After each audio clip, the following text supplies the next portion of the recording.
है। अगर वीडियो दिखाना जरूर, छुपाना मत। दवाई नहीं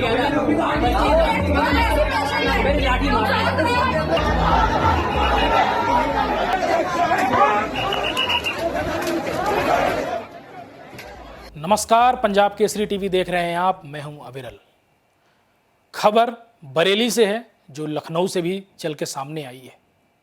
बात आज होगी मुख्यमंत्री योगी आदित्यनाथ से। योगी जी, बरेली में दंगा होने से आपके एसएसपी प्रभाकर चौधरी ने तो बरेली को बचा लिया, बरेली को उन्होंने जलने से बचा दिया, लेकिन आपने उन्हें क्या सिला दिया?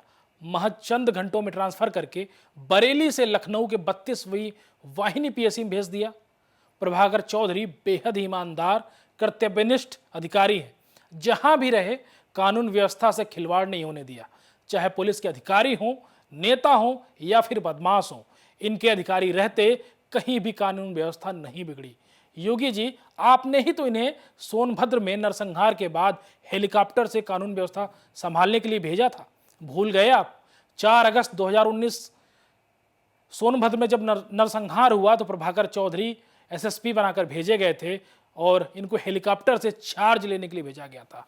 8 दिसंबर 2018 को भी भूल गए आप, जब बुलंदशहर के स्याना में इंस्पेक्टर सुबोध कुमार की हत्या होती है और वहां कानून व्यवस्था बिगड़ती है, तब भी आपने ही प्रभाकर चौधरी को कानून व्यवस्था संभालने के लिए भेजा था। क्यों आप ये सब भूल गए? क्या बरेली में प्रभाकर चौधरी कानून व्यवस्था बिगड़ने देते? क्यों कांवड़िए मुसलमानों की बस्तियों से ही गुजरने की जिद कर रहे थे?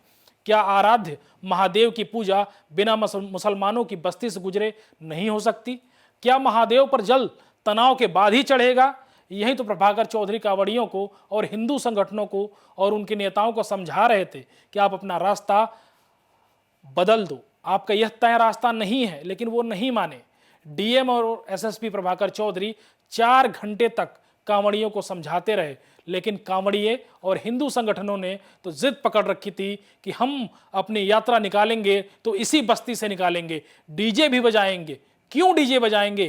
क्यों मस्जिद के सामने डीजे बजाएंगे भाई? क्यों आप दूसरे धर्म का सम्मान नहीं कर सकते? ऐसे तो महादेव खुश नहीं होंगे। क्या डीजे की शोर में तलवारों को लहराते हुए जाएंगे तभी भोले भंडारी खुश होंगे? बात करेंगे तफसील से, लेकिन पहले ये रिपोर्ट देखिए। बरेली में रविवार को कांवड़ियों पर पुलिस ने लाठीचार्ज कर दिया। लाठीचार्ज हुआ केवल और केवल जिद की वजह से। कांवड़ निकालने वाले लोग जिद पर अड़े थे कि डीजे बजाते हुए, नाचते गाते हुए वो लोग कांवड़ निकालेंगे तो बीच शहर में शाह नूरी मस्जिद के सामने से ही। इसी शाह नूरी मस्जिद के सामने पिछले रविवार को भी हंगामा हुआ था। मुस्लिम पक्षों और हिंदू पक्षों में पथराव भी हुआ था।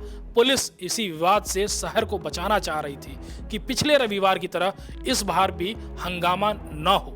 पुलिस तो बस शांति चाह रही थी, लेकिन हिंदू पक्ष समझने को तैयार नहीं था और उग्र होता जा रहा था। एसएसपी प्रभाकर चौधरी ने यहां तक कह दिया कि उन्हें सूचना मिली है कि कांवड़ियों के बीच कुछ लोग शराब पीकर मौजूद हैं और कुछ लोग अवैध हथियारों के साथ मौजूद हैं। पे बिल्कुल शांति है। इसमें हम मुकदमा लिख रहे हैं और जो भी खुराफाती तत्व हैं उन सभी को गिरफ्तार करेंगे और कठोर दंडात्मक कार्रवाई की जाएगी। बताया जा रहा है कि पूर्व में भी इस रास्ते से जुलूस वगैरह निकलते तो नहीं, ये आप बता रहे हैं। अगर आपके पास कोई सबूत हो तो आप हमें दिखा दीजिए, हम उस चीज़ को मान लेंगे। जो हमारे पास रिकॉर्ड है उसके मुताबिक कभी भी इस तरफ से कोई भी 2015 में किसी दूसरे रास्ते से निकला था। 2015 के बाद कभी कोई जुलूस ना तो कोई अनुमति है ना तो इधर से निकला है, और जो निकला था वो भी दूसरे रास्ते से निकला था। मात्र ये ईगो की लड़ाई आ गई थी, इसलिए लोग, और इसमें कुछ लोग खुराफात करने के चक्कर में थे, इसलिए गैर परंपरागत जुलूस को रोका गया और उनको बल प्रयोग करके उनको कुछ लोगों को हिरासत में लिया गया है क्या? इसमें कुछ लोग जो सामने दिख रहे थे उनको हमने 1-2 लोगों को डिटेन किया है, पूछताछ की जा रही है। हमारे पास ढेर सारे फुटेज हैं, ढेर सारे वीडियोज़ हैं, उसके आधार पर निष्पक्ष कार्रवाई की जाएगी और किसी को छोड़ा नहीं जाएगा। चौधरी ने यह भी बताया कि दोनों संगठनों के बीच 4 घंटों तक सहमति बनाई गई। कहा गया कि आप जिस रूट से कांवड़ निकालना चाह रहे हैं वो तय रूट नहीं है। मुस्लिम पक्ष यहां भी तैयार हो गया कि आप यात्रा निकालें, लेकिन एक शर्त रखी कि मस्जिद के सामने आप डीजे नहीं बजाएंगे। इस पर कांवड़िए तैयार नहीं हुए और उग्र होते चले गए। इसके बाद ही लाठीचार्ज करना पड़ा। करना चाहेंगे यहाँ पुलिस ने लाठीचार्ज, क्या मामला था, किस तरह से? ये सुबह से समझाया जा रहा था कि ये परंपरागत नहीं है रूट, और इसमें समझाने के बाद भी एक बार हम लोगों ने तय भी कर दिया, क्योंकि काफ़ी लोग इकट्ठा थे, दोनों पक्षों का समझौता भी हो गया। उसके बाद कुछ इसमें खुराफाती तत्व आ गए जो कांवड़ के जत्थे के रूप में थे, बाहर के इसमें कुछ लोग शामिल होने लगे और ये स्थिति स्पष्ट हो गई थी कि जो है ये लोग केवल बवाल करने के लिए आए हैं। प्रथम उद्देश्य हमारा ये था कि शांति व्यवस्था बनी रहे और आपस में किन्हीं भी दो वर्गों के बीच या किन्हीं के बीच भी कोई पथराव या इस तरह का कोई वायलेंस ना होने पाए।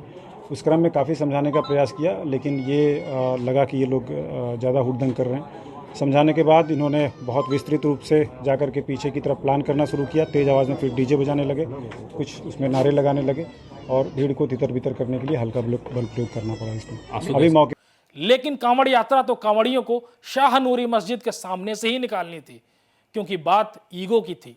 शहर में मस्जिद के सामने कांवड़ यात्रा के दौरान डीजे की अनुमति न मिलने पर गुस्साए लोगों ने, जिसमें महिलाएं भी शामिल थी, सुरेश शर्मा नगर चौराहे पर धरना देकर सरकार विरोधी नारे लगाने शुरू कर दिए।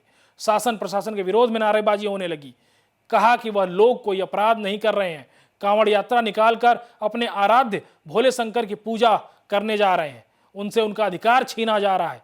जत्थेदार भी इनको लोगों के साथ मौजूद थे। यहाँ जाम की स्थिति बनी तो करीब आधा घंटा बाद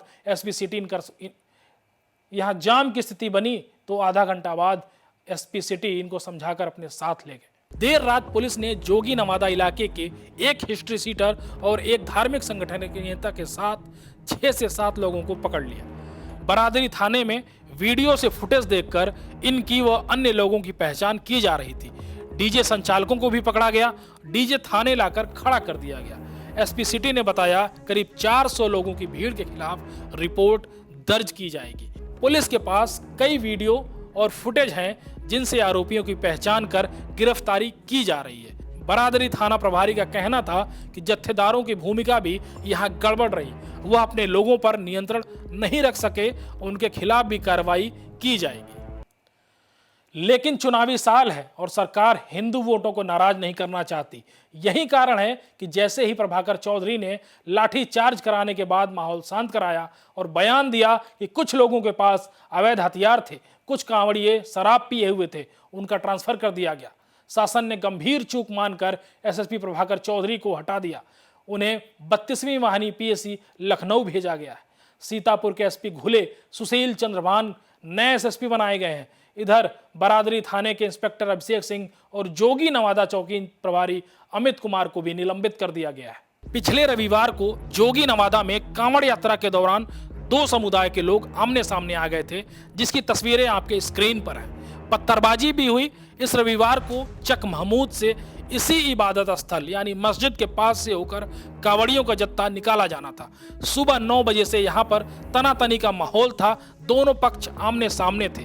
कांवड़िए डीजे के साथ इसी रास्ते से निकलने की जिद पर अड़े थे। वहीं दूसरा समुदाय जो मुसलमान है, डीजे को साथ ले जाने को नई परंपरा बताकर विरोध करने लगा। अधिकारी दोनों पक्षों को मनाने में जुट गए। शाम तक दूसरे समुदाय के लोगों को इस बात पर राजी कर लिया गया कि इबादत स्थल के पास डीजे बंद कर दिया जाएगा, मगर कांवड़िए तैयार नहीं हुए। उनके साथ मौजूद महिलाओं ने पीलीभीत बाईपास पर रोककर धरना शुरू कर दिया। जाम लगा तो एसपी सिटी वहां पहुंचकर उन्हें मनाने लगे। जिलाधिकारी शिवाकांत द्विवेदी ने कहा कि बगैर अनुमति के कांवड़िए जिस मार्ग से जत्था निकालना चाहते थे, उस पर दूसरा पक्ष सहमत नहीं था। समझाने के बाद दूसरा पक्ष बगैर डीजे बजाए जत्था निकालने पर मान गया, पर कांवड़िए उसी मार्ग से डीजे बजाते हुए जाना चाहते थे।